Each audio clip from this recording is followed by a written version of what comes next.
Welcome back to another episode of Highly Conflicted. This week, Trump says Nancy Pelosi and Adam Schiff are the enemies from within. That comes after Trump was exposed as saying he wanted his generals to be like Hitler's generals.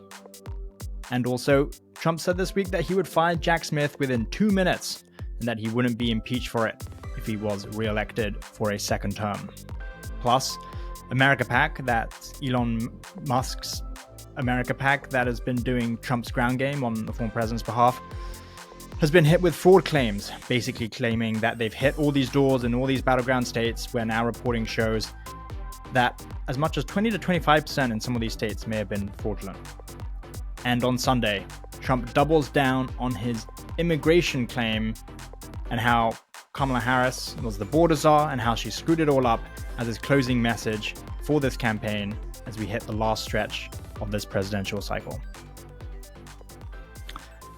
I want to get into the Trump comments about Pelosi and Schiff and Hitler and Jack Smith first, because what Trump has done this week is to lay out everything in the open.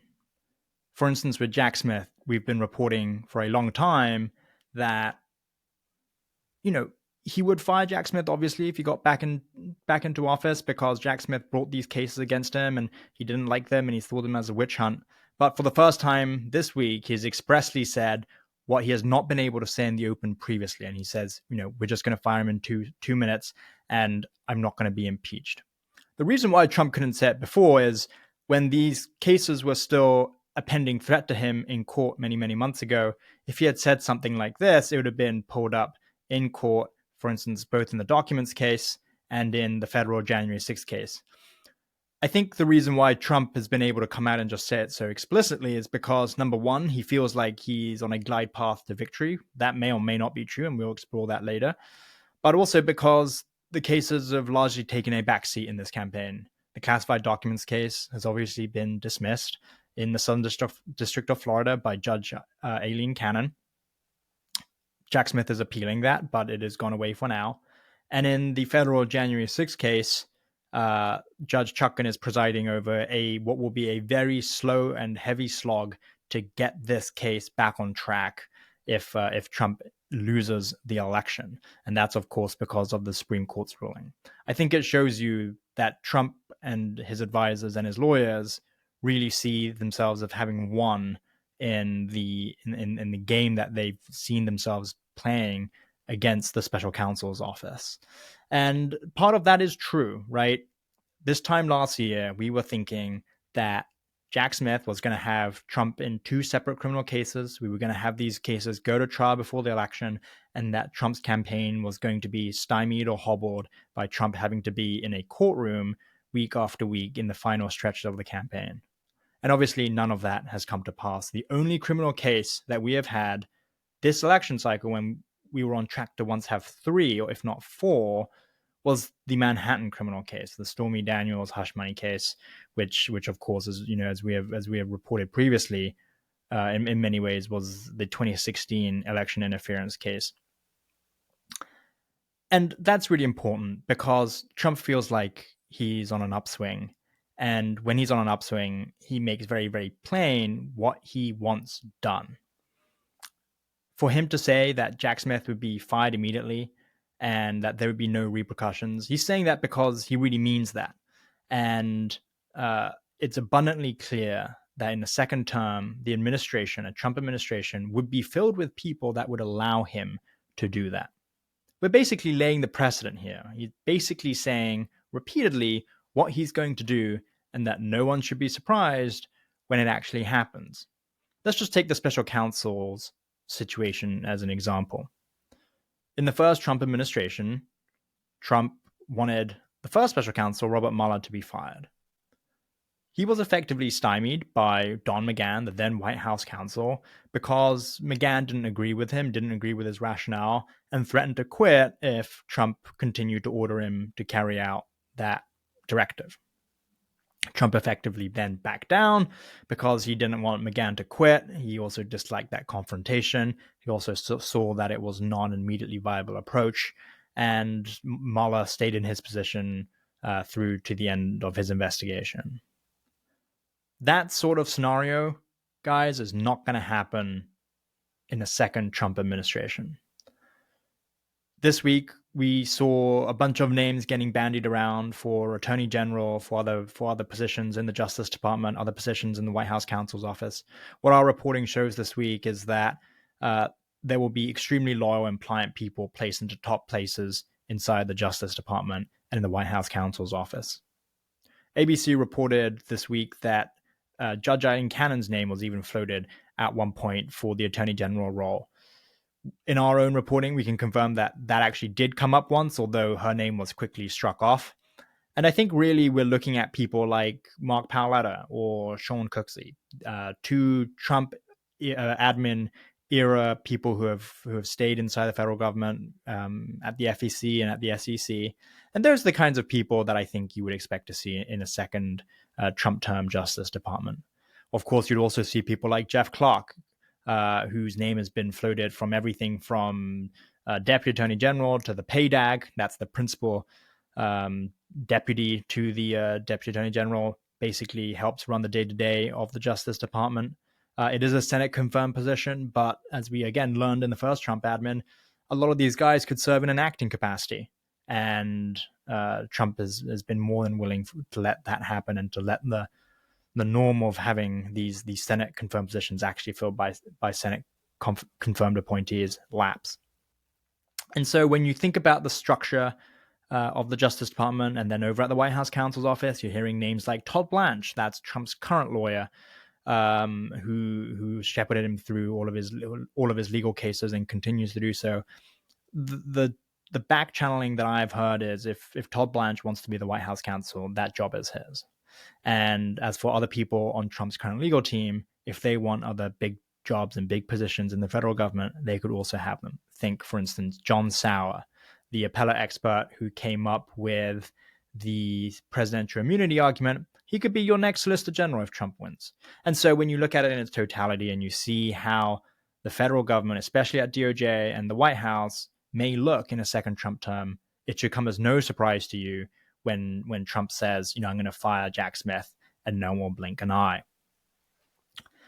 I think that's doubly true when you listen to how Howard Lutnick, who's the co-chair of Trump's transition team, talk in his various media hits. Recently I watched him on Bloomberg TV, on Bloomberg Surveillance, where he effectively said everyone who works for Trump in a second administration, to a man, will have to be loyal to Trump first. Of course, that's not how the federal government's supposed to work. It's supposed to be loyal to the Constitution. You swear an oath to the Constitution, not the president. But in Howard Lutnick's telling of this, and it makes for compelling TV viewing, which is why I think people, when they watch it, go, yeah, that totally makes sense, except when you then think about it a little bit more, maybe it doesn't quite make sense, which is Howard Lutnick's analogy to all of this is to say, let's run the federal government like a business. And on Bloomberg, he looked around and said, of course, if you work for Cantor Fitzgerald, which is Howard Lutnick's company, you would have to be loyal to Howard Lutnick. If you work for Bloomberg, you would have to be loyal to Mike Bloomberg. That's true and all well and good for a private business. But for the federal government, it's a little more nuanced than that. Yes, when your commander-in-chief says, this is the policy we're going to go with, there is a degree of needing the rest of the government to follow through and to carry out the wishes of the president. But the president is not an all-knowing, all-powerful guy. Well, he is all-powerful, but he's not an all-knowing guy. And so that's why you have these advisors on board. And if all your advisors are just yes men who are just happy to cater to Trump's whims, then what you're not getting is perhaps the most erudite advisory sounding board that you would want the president to have. And I think that's kind of where Lutnick's analysis of this breaks down. He says, it's fine to have the discussion, but ultimately when the president decides, the president decides. That's true. But with Trump, if you staff the administration the way that we're talking about it being staffed, you might not get that level of expertise. You might not get, if you think back to the first administration, people like Fiona Hill, Russia experts, Ukraine experts. So that, I think, is the concern when you see Trump and Howard Lutnick, the chair of the Trump transition, talk about people needing to be loyal to Trump as an individual. Which kind of brings us back to the wider points about Trump saying he wanted people like Hitler's generals around him. It follows straight into Trump's previous comments about how he wants someone like Roy Cohn around him, his famous fixer lawyer. It's all coming down to loyalty, and in the final stages of the campaign, his campaign message has been to remind people that the entire federal government needs to be loyal to him. And if Trump wins and this comes to pass, you will have been warned. He's saying it out in public now. This should come as no surprise to anyone. And that's the backdrop of this election. We're 2 weeks out from election day. And if there are undecided voters out there who are looking at this and thinking, how would a second Trump administration look? You know full well how it's going to look, because Trump has already told you. Now, coming back to whether or not Trump is actually going to win is turnout. I'm increasingly of the opinion that this election will be based on small pockets of turnout in some of these battleground states. Yes, there may be undecided voters in various places, but the Trump campaign's strategy this cycle has been to turn out low propensity voters, people who don't typically vote, and turn out low propensity voters who are obviously for Trump, and get them to return a ballot. And their theory is if we can juice turnout among all these Trump voters who don't typically vote, then that might be enough for us to carry some of these battleground states by slim margins. Let me give you an example. One area that Turning Point Action, one of the PACs involved in the ground games, are approaching door knocking in Arizona is to say, hey, poor Gosar's district, ruby red district in Arizona. And if we can juice turnout by 10, 20, 30% even, that might be the equivalent of 3, 4, 5, 6,000 votes. And if they can replicate that in 1, 2, 3 congressional districts across the state, then you're looking at maybe even up to 10,000 votes, 11,000, 15,000 votes. That could be the margin of victory in this election. And I think increasingly the ground game is important because of how close it is right now. We're going into the last 2 weeks here. The final New York Times Siena poll, the final ABC Ipsos poll, having both candidates tied 47%, 48%. And so in a race like this is where turnout matters, and this is where ground game matters.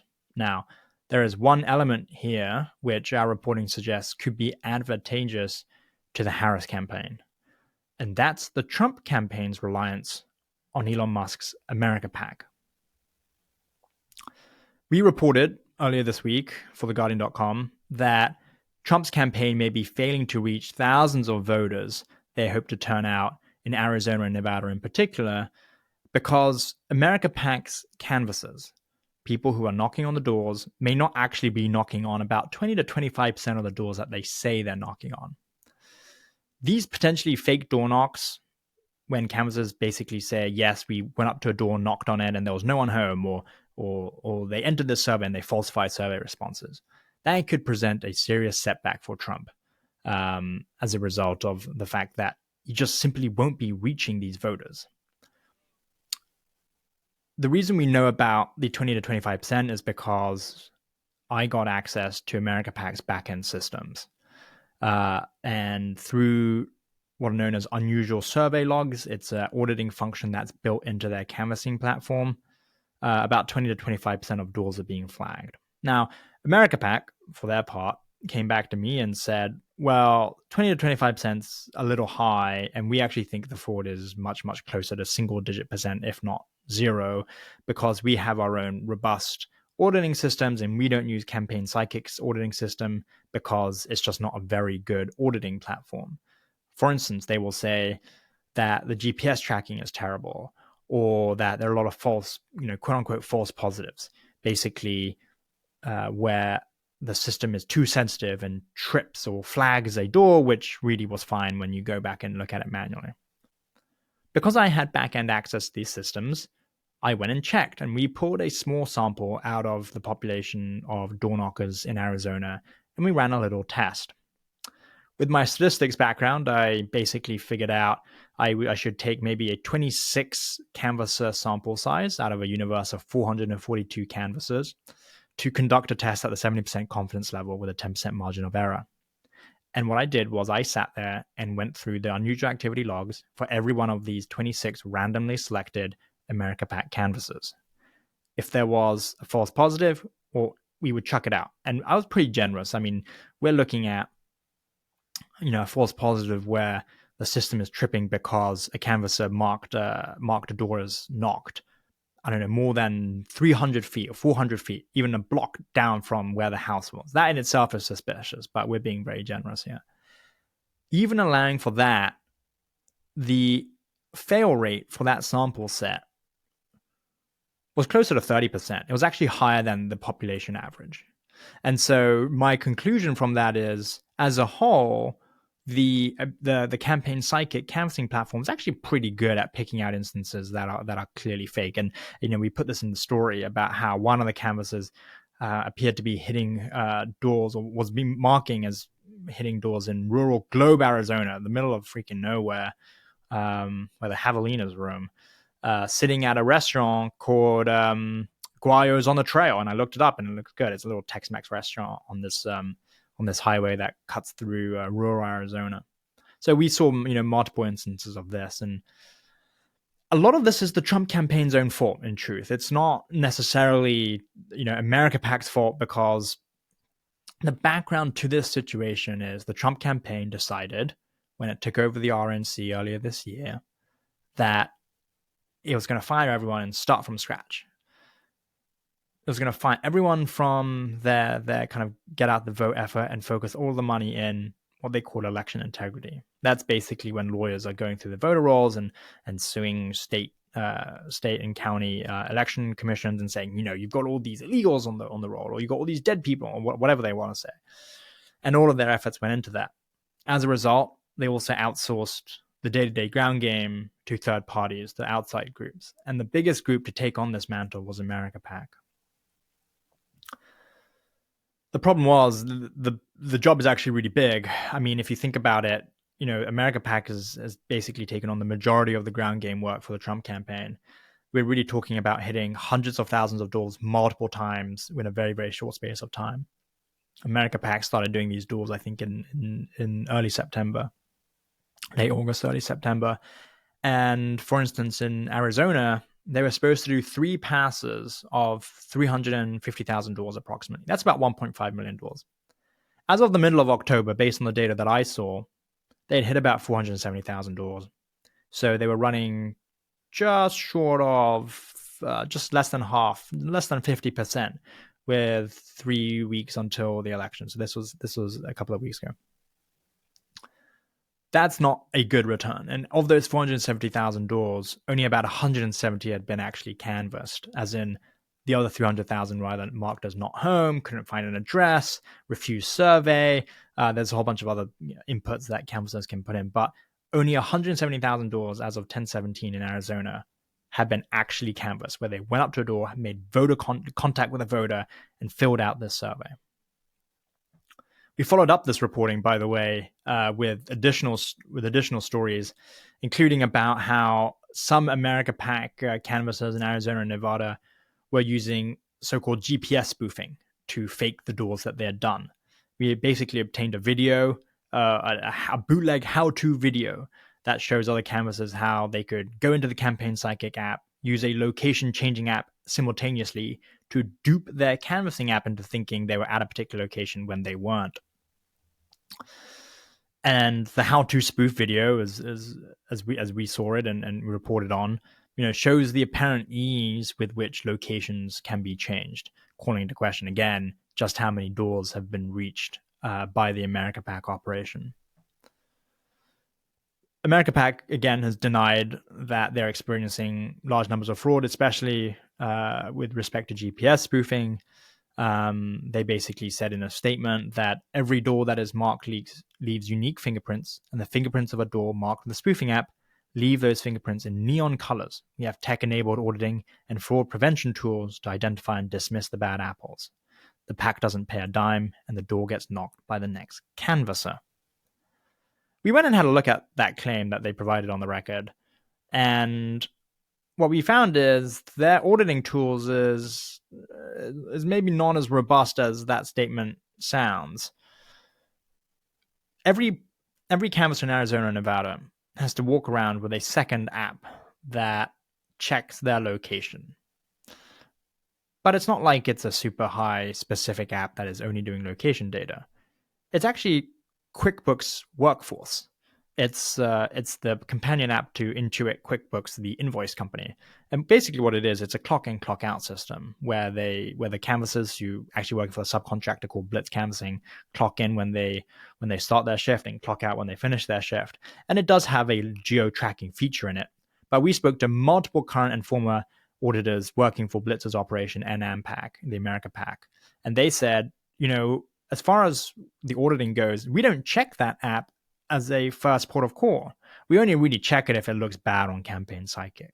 Now, publicly, America PAC might dispute this, but our reporting suggests that even if the location is being tracked to some degree by their secondary clock in, clock out time card app, it's only if something seems amiss on the principal platform. So it's unclear actually how much of this is getting audited and how many of these doors that America PAC are saying they're hitting are actually getting hit. And this is the problem with paid canvassing as a whole. Paid canvassers are doing this for a check. Some of these, in fact, all the canvassers in Arizona and Nevada are getting paid by the hour. And they're contracted to work, I think, a minimum of 6 hours in some cases. And it's a slog. You have to walk through the summer heat, now the fall heat, in these really rural areas, knocking on doors, and it's really tedious. As part of our verification and reporting for the story about how many doors are getting flagged as part of their unusual activity logs, how many doors are getting flagged as suspiciously fake, in other words, I'd map out these routes on Google Maps. And you could see, based on the pins, because it tracks location, clearly in some instances, a canvasser walked up the base of this hill, and he could see that the house was just beyond the ridge, and he clearly decided, what, I don't want to walk all the way over there. I don't want to walk, crest the ridge in this Arizona heat. Like there's like cacti everywhere, right? It honestly looks like the desert. And he clearly decided he was just going to mark it as not home, and he marked not home from several thousand feet away. So clearly he didn't walk all the way up to the house. And for all of America PAC trying to say, oh yeah, the GPS system in Campaign Psychic is bad, it's not that bad that it's off by several thousand feet. Look, these guys fraud. It's okay to admit that. And, these are the instances. And it is certainly tricky to build up a paid canvassing operation to the size that America PAC has done. And they've had to scale up really quickly. And it is clear that when you scale up that quickly, you're going to get more instances of fraud because there are plenty of dishonest actors. But that's where the Harris campaign has a massive advantage, because they have volunteers who are doing their door knocking. The Trump campaign, in the main, does not. The thing with hardcore volunteers, these guys are happy to walk that final mile, those final 4,000 feet to that house on the ridge of a battleground state to reach that voter, because they care about it. They really care about the cause. They want that candidate to win. The paid canvassers, not so much. And I think the Trump campaign is running into the age-old problem you have with paid canvassing, which is these guys are mercenaries. They just don't want it as much as volunteers. And when push comes to shove, especially in some of these rural areas or these sketchy suburban areas, you sometimes don't want to walk up to that door, and it's totally understandable. But for America PAC to turn around and say, there's no fraud, it's just not believable. And based on what we could see, there is about a 20 to 25% rate of suspected frauded doors. All of which to say, if Trump wins, it won't be because of Elon Musk. Elon will take credit for it regardless, but the data has shown that it's not America PAC that will have delivered Trump the victory in this election. We're already seeing some of the early returns, and it's clear that Republicans are voting in record numbers by early vote. But it's happening across the board. Yes, it's happening in some of these battleground states where America PAC is involved, but it's also happening in places like Florida and Texas, which are not battleground states where America PAC is not involved. So if it's happening across the board, just anecdotally looking at this from 30,000 feet, you know it's not because America PAC has some secret source in these battleground states. There is something else at play. And while we may not know exactly what it is until after the election, it's certainly not Elon Musk's America PAC. All of which takes us to the final stretch of the campaign on Sunday. Trump's going to be speaking at Madison Square Garden. His lifelong dream apparently will be achieved as he delivers his final major rally of the campaign in New York. It clearly has significance for him in multiple ways. Maybe this was young boy Trump or young developer Trump from Queens looking across the river into Manhattan and wanting to have a big political rally in the center of New York. And he's finally going to be able to realize that. But what's been really interesting is also his messaging. He's really doubled down on immigration in the final 2 weeks, and we expect that to be one of his major closing messages as he goes into the final days of this election cycle. And it's really quite interesting, and the Times has also done some reporting on this, but it is self-evident if you spend any time listening to his rallies, which I hope you don't because they go on for a long time. Side note, they go on for a long time because we're told Trump knows that a lot of his supporters wait many hours to go to his rallies, and so he's trying to put on a show for them. And so he feels compelled to speak extra long when really actually if he kept it at 1 hour less, it's probably better for everyone. Not least because there's a reason why movies are only 1 to 1.5 hours long. It's because people's attention spans are not that long. But Trump effectively wants to put on a show. And our expectation, obviously, at this rally on Sunday in New York is that it will be about immigration and that it will go on for God knows how long. But the immigration point is really interesting. Trump really draws a lot of energy from his crowds. And Trump has decided that every time he talks about immigration, it gets the biggest cheers from his supporters.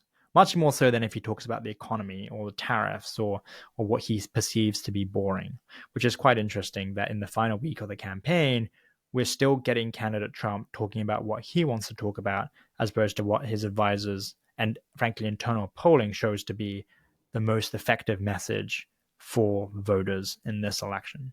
Yes, they care about immigration, but to a degree. They also want to hear about his kind of policies or his ideas and what he wants to talk about with respect to tariffs and reducing inflation and the cost of living. But Trump doesn't want to focus on it because he's much more entertained talking about immigration and talking about, the caravans coming across the southern border. And with, I think he talks about these guys having calves like cantaloupe. He's basically saying these drug mules are, carrying so many drugs that their calves are huge. But that's the closing message. And it's been abundantly clear for several weeks now. And that is going to be his campaign for 2024. We'll see exactly how it pans out. And we'll have more next week in our episode on how the early returns are coming out. What we're watching for is whether the early voting by Republicans will cannibalize the day of vote. In the past, Republicans obviously have been very skittish, in part because of Trump, of voting by mail or voting early. But for the first time this cycle, Republicans are voting in record numbers by early ballot and mail-in ballot. The second thing I'll be interested in looking at is whether low propensity voters are the ones voting by mail or if it's regular propensity voters. If it's low propensity voters, that could mean that not only does Trump have an advantage going into election night, but that his strategy of hitting of juicing turnout may be the thing that gets him over the line. But that's in next week's episode when we're joined again with MSNBC's Katie Phang for a last look at the election.